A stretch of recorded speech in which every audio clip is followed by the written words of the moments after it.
If you want to get out there early this morning, again, before the sunrise, well, it's going to be a little bit chilly. You may want to bundle up, but you definitely get to see quite a bit of those stars out there, even through the rest of this forecast. Most of these mornings that we'll wake up to are going to be on the clear side. We'll even see clear skies as we go through the day today. Temperatures this afternoon, though, we'll see a pretty big temperature swing as we get into those afternoon hours. Once the sun comes up to heat the atmosphere, we'll top off here in the metro in the mid to upper 60s. A few spots may try to hit 70 degrees. But again, there is a cold front that is trying to slide through the state right now, at least, and that'll continue to slide further off to the south and east. We'll make it all the way through before we even reach the end of the day. Notice there, not bringing any rain chance. Once again, we haven't seen rain here, at least for a lot of folks, in the last week to even 2 weeks for some.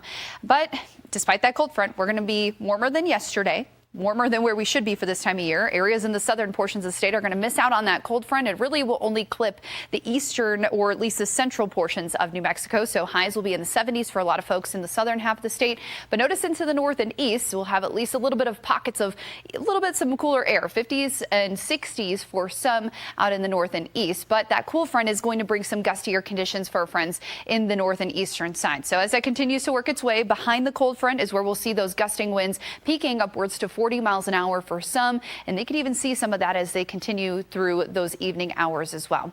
In fact, even despite that cold front, once again, we're going to see a warming trend over the next 7 days or so. Tomorrow is Halloween, lows in the morning. You'll still want to bundle up a little bit. It'll be in the upper 30s. We'll see another cold front slide through in the evening hours, dropping our morning lows on Saturday morning down into the mid 30s or so. And then once we get to about Sunday, well, then we'll see those warming back up into the 40s for the remainder of that forecast. Even our daytime highs tomorrow. Notice this.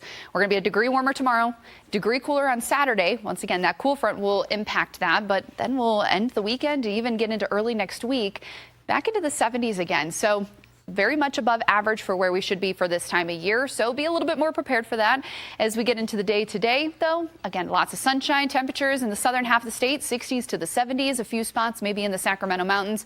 May see temperatures still in the 50s today. Roswell 73 today and tomorrow. High Saturday of 68. So that cool front will be a little bit more potent for our friends down in the southern half of the state for at least Saturday. And then we'll quickly see that temperature rebound once again. The northern side of the state, a few degrees warmer on the northeast side compared to yesterday, but still some spots at least about 5 to even some spots 10 degrees below where they should be for this time of year. The North Mountains will continue to see also that warming trend. Elevated areas, or at least the highest elevated areas in the San Gabriel Cristo Mountains, at least a little bit on the cooler side, still seeing temperatures down into the 40s. For Santa Fe, 64 today, 61 tomorrow for Halloween, and Saturday, a high of 60. Perfect day to get out there and enjoy some weekend festivities with Dia de los Muertos on Saturday. For the metro, we're going to look at temperatures again, upper 60s to the lower 70s. Lots of sunshine